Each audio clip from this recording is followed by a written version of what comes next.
Statement wins, title clinched, and program shaking upset. It was a week that perfectly captured what San Diego State athletics is right now. Dangerous, resilient, and built for March.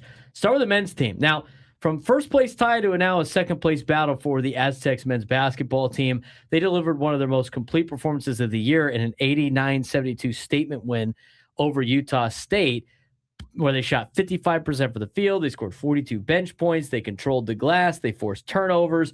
Reese Dixon Waters poured in 20. But then again on Saturday, Aztecs dropped a tight 81-76 decision to New Mexico. Back and forth game. Miles Bird led the way with 17, but New Mexico made the plays late. We're talked about this on the show.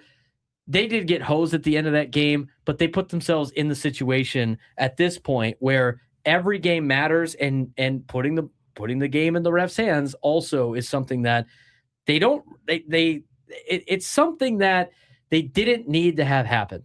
Yet they played themselves into a situation where they're relying on the referees at the pit to rule in their favor, which never is going to end well. No, you cannot, especially in college on the road. You cannot anticipate the officials giving you a call. And you're right, it goes back so much farther beyond this past week.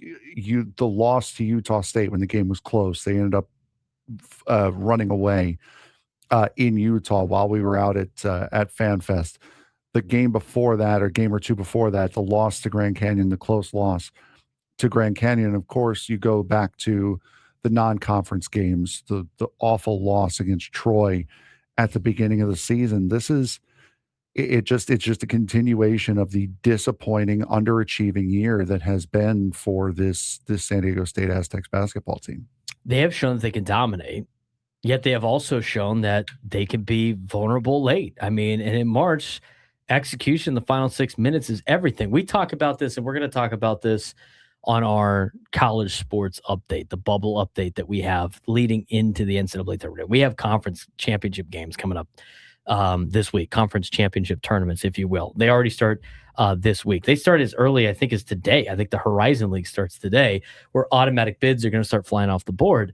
But the reality is the Power Four conferences are getting more and more teams in and investing a ton of money into their basketball programs.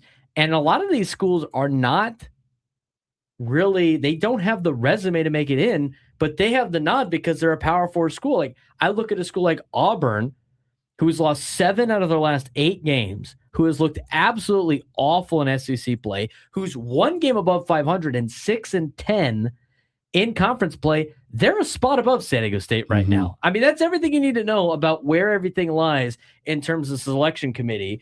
You have 37 available spots for the NCAA tournament for at-large bids because 31 teams are going to get an automatic qualifier. And in order to get one of those spots, you have to outdo the Power Four.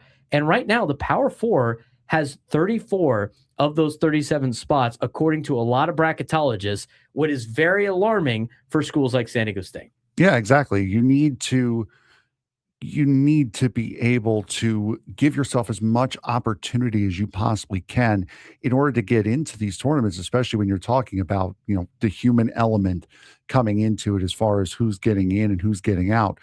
So for San Diego State, it really, really important to get as many wins as they possibly could.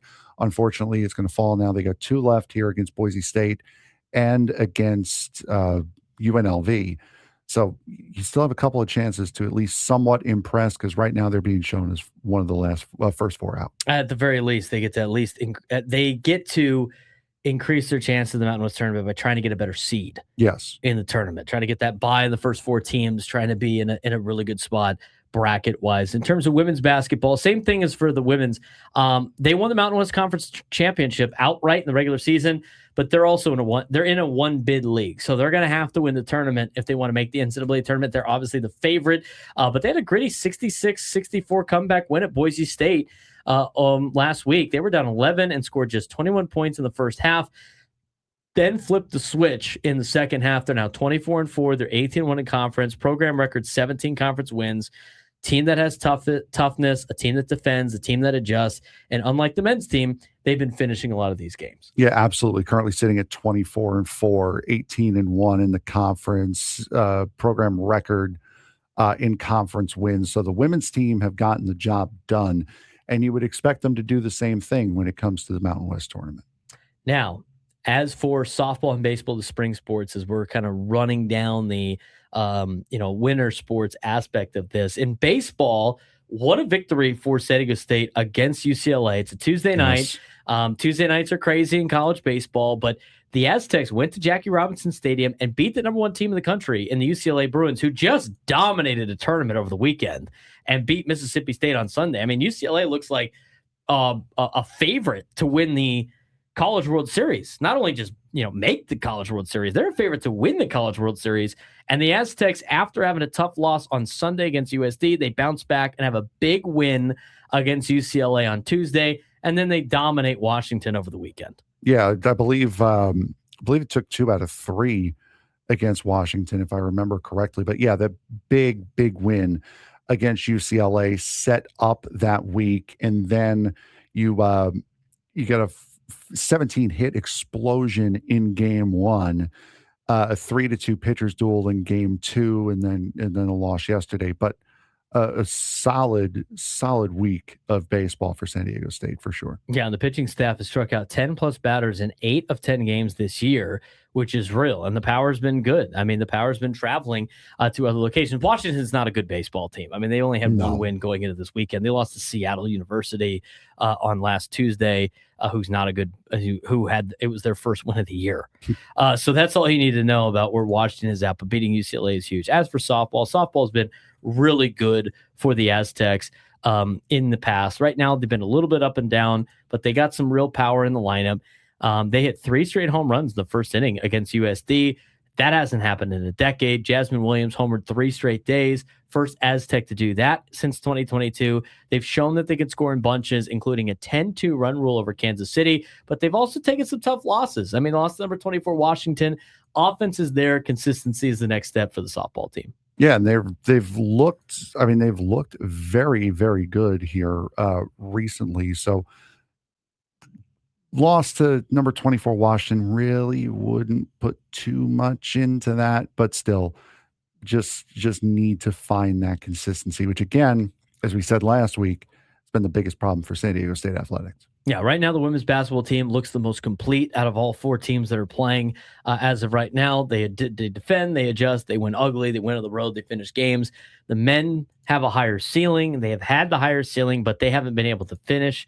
And for baseball, they're doing a pretty good job with Kevin Vance and moving forward here in his first year. And when you beat the number 1 team and your bullpen retires 11 straight to close it out, that's belief building stuff for Aztecs baseball. Aztec softball, very good as well, just a little up and down, but an interesting time for the Aztec sports this week. We'll have you another update next week.